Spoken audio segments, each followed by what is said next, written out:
Hello, dear friends. Welcome to my YouTube channel Learn English with DJ. Friends, this video is made for Maharashtra State Board student of 10th class. In this video, we are going to see the English workshop of the story Let's March. Friends, let's begin with the question number first. Name the following. खाली त्यांनी 4 sentences दिलेले आहेत. ते sentences आपल्याला read करायचे आहेत आणि मग त्याला नेमिंग करायचं आहे. Let's see the first. The person to whom Kailash Satyarthi gives the highest credit of his honour. Kailash Satyarthi यांनी असा कोण व्यक्ती आहे की ज्याला सगळं क्रेडिट दिलेलं आहे? तर ते आहेत कालू कुमार, धूमदास, आदर्श किशोर आणि इक्बाल मसीहा हे ते व्यक्ती आहेत की ज्यांना कैलास सत्यार्थी यांनी पूर्ण क्रेडिट दिलेलं आहे. Next, the greatest personalities from the land of Buddha. आपल्याला त्या कोण पर्सनॅलिटीज आहेत ते इथं लिहायचं आहे. तर लॉर्ड बुद्धा, गुरु नानक आणि Mahatma Gandhi. These are the 3 greatest personalities from the land of Buddha. Third, the daughters of Kailash Satyarthi mentioned in his speech. त्यांच्या स्पीचमध्ये कैलास सत्यार्थी यांनी ज्यांना डॉटर म्हणलेलं आहे, मुलगी मानलेलं आहे, अशा कोण कोण आहेत? तर ते आहेत मलाला, कायनात आणि Sajiya. Fourth, the foreign activities of equal rights mentioned in the speech. तर नेल्सन मंडेला आणि मार्टिन ल्यूथर किंग असं त्याला आपण नेमिंग करू शकतो. Next, question number 2. Mention the social issue highlighted by Kailash Satyarthi in his speech. 2 पार्टमध्ये जे स्पीच डिव्हाइड करून आपल्याला दिलेलं आहे त्या स्पीचमध्ये कैलास सत्यार्थी यांनी कुठल्या सामाजिक विषयावर चर्चा केलेली आहे? One social issue given for you. एक सोशल इशू तुमच्यासाठी समोर दिलेला आहे. ए, चाइल्ड लेबर. आता पुढचे सोशल इशू आपल्याला फाइंड आउट करायचे आहेत. ते आहेत child marriage, next illiteracy, sexual abuse and slavery. हे सोशल इशूज जे आहेत याला त्यांनी त्यांच्या स्पीचमध्ये हायलाईट केलं होतं. Next question number 3. Complete the following. खाली फ्रेंड्स एक वेब दिलेली आहे, डायग्राम दिलेला आहे, एक चार्ट दिलेला आहे. तो आपल्याला काय करायचा? कंप्लीट करायचा आहे. The aim in life of Kailash Satyarthi is that every child is free. आणि पुढे आपल्याला त्यांनी 7 बॉक्सेस दिलेले आहेत. ते बॉक्सेस आपल्याला कंप्लीट करायचे आहेत. First, free to play and learn. तुम्ही जर या वर्डच्या पुढे आपल्याला ते सेंटेन्स लिहायचं आहे. The aim in life of Kailas Satyarthi is that every child is free to play and learn. Next, free to be a child. Next, free to dream, free to laugh and cry, free to go to school, free to grow and develop, free to eat, sleep and see daylight. These are the aims of Mr. Kailas Satyarthi in his life. Next, we will move forward to the next question number 4. Complete the following web chart. खाली दिलेला एक web chart आहे, तो आपल्याला complete करायचा आहे. An appeal of Kailas Satyarthi.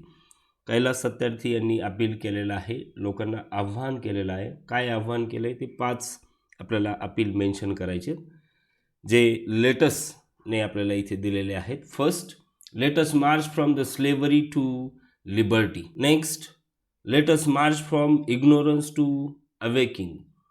Let us march from globalize compassion.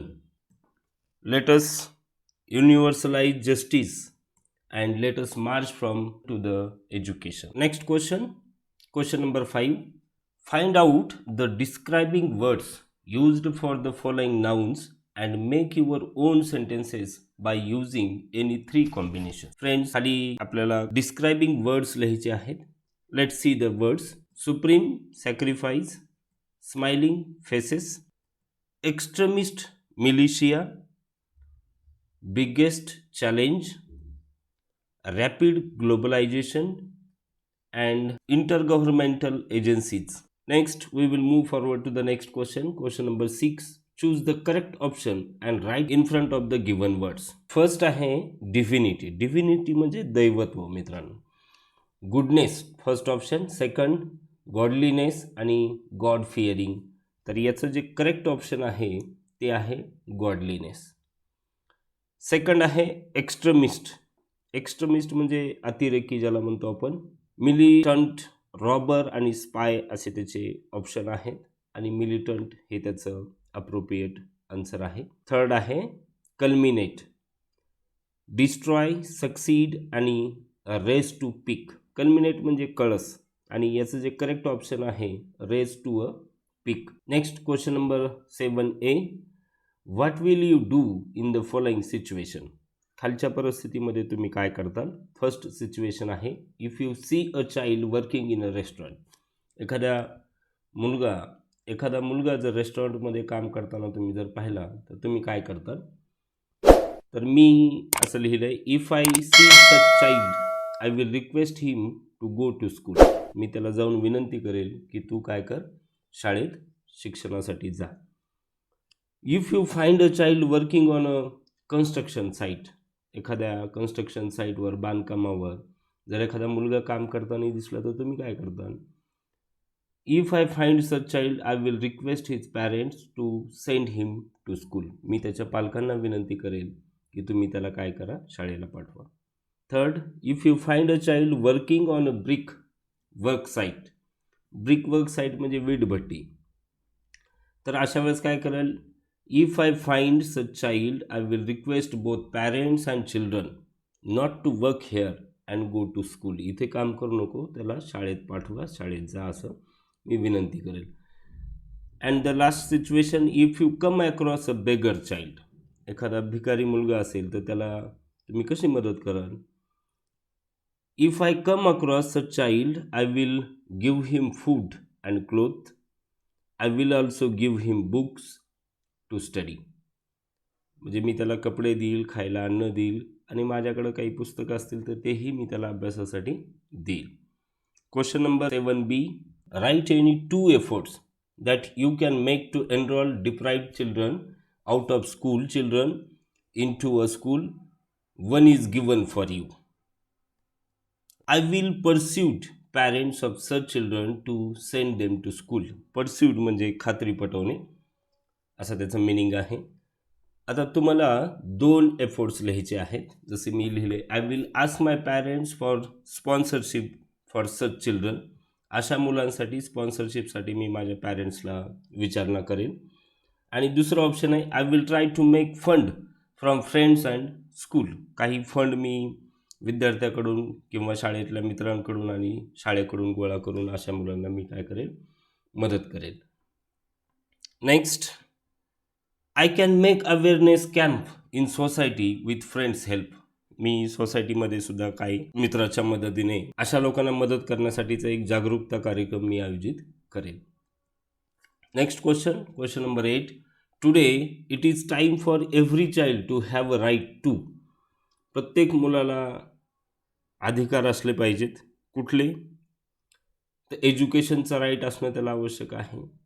Health, safety, त्याची सुरक्षा, इक्वॅलिटी, त्याला समानता मिळाली पाहिजे. डिग्निटी, फ्रीडम आणि पीस हे प्रत्येक मुलाचा अधिकार आहे. Question number 9. Make a list of Indian Nobel laureates. महान कवी जे आहेत भारतातले त्यांचं नावं सांगायचे ज्यांना नोबेल पुरस्कारही मिळालेला आहे. जसं रवींद्रनाथ टागोर आहेत, CV Raman, mother Teresa, Amartya Sen आणि Kailash Satyarthi.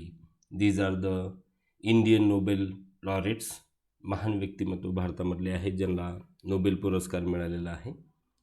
Next question number 10. Make a list of prestigious awards in India. भारताकडून किंवा भारतीय शासनाकडून दिले जाणारे जे प्रेस्टिजियस अवॉर्ड्स आहेत ते कुठले आहेत. ते 2 पद्धतीचे आपल्याला बुकमध्ये दिलेले आहेत. जसं सिव्हिल अवॉर्ड्स आहे आणि हायेस्ट गॅलंट्री अवॉर्ड्स आहेत जे मिलिटरीकडून दिलेले असते. सिव्हिल म्हणजे आपण जे सर्वसामान्य व्यक्ती आहेत ते सिव्हिल आहेत, आणि जे मिलिटरीवाले आहेत त्यांच्यासाठीचे वेगळे अवॉर्ड आहेत. जसं सिव्हिल अवॉर्ड म्हणजे भारतरत्न पुरस्कार मिळतो, आणि हायेस्ट गॅलंट्री अवॉर्ड्समध्ये परमवीर चक्र आहे. आता बाकीचे आपल्याला सर्च करून लिहायचे आहेत. पद्मभूषण, पद्मश्री आणि Padma Vibhushan, these are the civil awards. Highest gallantry awards Param Vir चक्रानंतर आपल्याला सर्च करायचं आहे. महावीर चक्र, वीर चक्र, अशोक चक्र आणि कीर्ती चक्र हे हायेस्ट गॅलंट्री अवॉर्ड्स म्हणून आपल्याकडं पाहिले जातात. Next question number 11. Make meaningful sentences by using the following phrases. In the pursuit of म्हणजे उद्योगधंद्याच्या मध्ये असं त्याचा मिनिंग आहे. We lost our land in the pursuit of industrialisation. Second आहे to be afraid of. We are afraid of corona virus. C to give up, सोडून देणे ज्याला म्हणतो आपण. We have to give up our bad habits. आपल्या वाईट सवयी आपण काय करायला पाहिजे, सोडून द्यायला पाहिजे. Next question number 12.